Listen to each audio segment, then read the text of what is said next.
अभी के अभी अपनी किचन से ऐसे कैसे ही आउट करना है। क्या आप भी अपने घर में प्लास्टिक के प्रोडक्ट्स किचन में टू मच यूज करते हो? क्या आप भी इन सब चीजों को ज्यादा से ज्यादा यूज करते हो? हाँ जी मैम, मैं तो बहुत करती हूँ इसे, क्योंकि आप किस लिए करते हो? ये टूटते ही नहीं है, इसलिए आपको इसका बेनिफिट लगता है कि प्लास्टिक के बर्तन है घर में हाँ इजीली जी। यूज होंगे और ये टूटेंगे नहीं। मैम मैं भी यूज करती हूँ ये तो, और बाहर से पैक हुआ सामान आता है तो ऐसे कैसे ओवन में रखा जाता है इसको मतलब इसमें आप इसमें खाना हीट करते हो? हाँ जी मैम मैं भी यूज करती हूँ, क्योंकि स्कूल लंच बॉक्स वगैरह लेके जाती हूँ तो ये लीक नहीं होता। और इसमें ये भी है कि हमारे बर्तन धोने से हम छुट्टी पा जाते हैं और हमें मतलब आपको धोने का भी बेनिफिट मिल जाता है। जी। आप किस लिए यूज करते हैं इन बर्तन को? बच्चों के टिफिन के लिए। प्लास्टिक के हाँ यूज जी। करते हैं? हाँ जी, मतलब किस लिए कि भाई बच्चों को टिफिन में दे देते हैं, कैसे कि भाई पैक करके गुम भी लीक नहीं आकर होता। आए तो बच्चे टिफिन बहुत जल्दी गुम करते हैं स्कूलों में। प्लास्टिक की बोतलें यूज होती हैं पानी की, तो इसलिए आप ये सब प्रोडक्ट यूज हाँ जी। करते हो। तो अगर आप सब इस सब प्रोडक्ट्स को यूज कर रहे हो तो आप अपनी और अपनी फैमिली को बीमारियों में डाल रहे हो। आज मैं आपको बताऊंगी इस वीडियो में कि इन सब चीज़ों को यूज़ करने से आप सबको क्या क्या हार्मफुल होता है। देखो, प्लास्टिक के बर्तन को यूज़ करने से दिखने में तो है कि टूटेंगे नहीं या इजीली, अगर आपने इसके अंदर खाना डाला है और इसको रीहीट करा है तो इस प्लास्टिक के जो कंटेंट्स हैं वो आपके खाने में आएंगे और जो आपको कैंसर तक की बीमारी की तरफ भी लेकर के जा सकते हैं। आप इस चीज़ का बेनिफिट मत देखिए कि ये कॉस्ट में सस्ते होते हैं या हमें वॉश नहीं करना पड़ता है, क्योंकि अगर हम 10 को भी वॉश कर सकते हैं तो हम 15 बर्तन भी वॉश कर सकते हैं।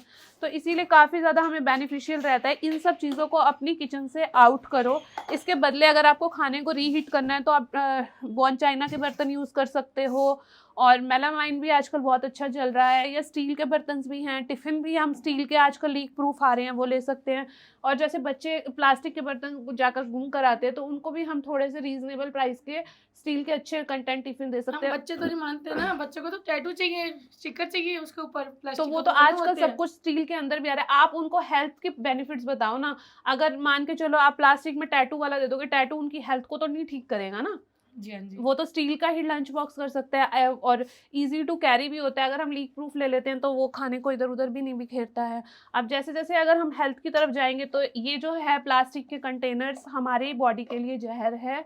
ये जो है बॉडी के अंदर जाके बहुत सारा टॉक्सिन्स भी लेकर के आ सकता है, और इसके अंदर अगर हम खाने को रीहीट करते हैं तो जो रीहीट करेंगे तो उससे भी जो है, देखो फेंकने में तो ये बहुत ईजी है, नहीं टूटेगा, लेकिन हम बॉन चाइना को इस तरह से नहीं फेंक सकते हैं। लेकिन बॉन चाइना के बर्तन के अंदर अगर हम खाना हीट करते हैं तो ये बहुत ज़्यादा बेनिफिशियल रहता है। ये हमारी बॉडी में इंटरनल पार्ट में जाकर के किसी भी तरह का कोई नुकसान नहीं देता है। इसीलिए आप अपने लंच बॉक्स में जो है आप स्टील के बर्तन यूज़ कर सकते हैं, और खाने को रीहीट करने के लिए आप इजीली बॉन चाइना को भी यूज़ कर सकते हैं। जैसे ही अगर आपका खाना बाहर से, जैसे आजकल लोग बहुत पॉपुलैरिटी है कि बाहर का खाना खाते हैं, और जैसे ही आपका खाना इस बाउल के अंदर आता है, आपको जैसे आपका खाना इस बाउल के अंदर आया है, आपको इसको फटाफट से अपने घर में आते ही इसको स्टील में या बॉन चाइना में, स्टील की कढ़ाई में निकालना है, और देन एंड देयर इसे रीयूज नहीं करना है। इसे देन एंड देयर आपको डस्टबिन में थ्रो आउट कर देना। अब आपको इन सब प्लास्टिक्स और डिस्पोजल का क्या करना है, आप सबको इनको अभी के अभी अपनी किचन से ऐसे कैसे ही आउट करना है।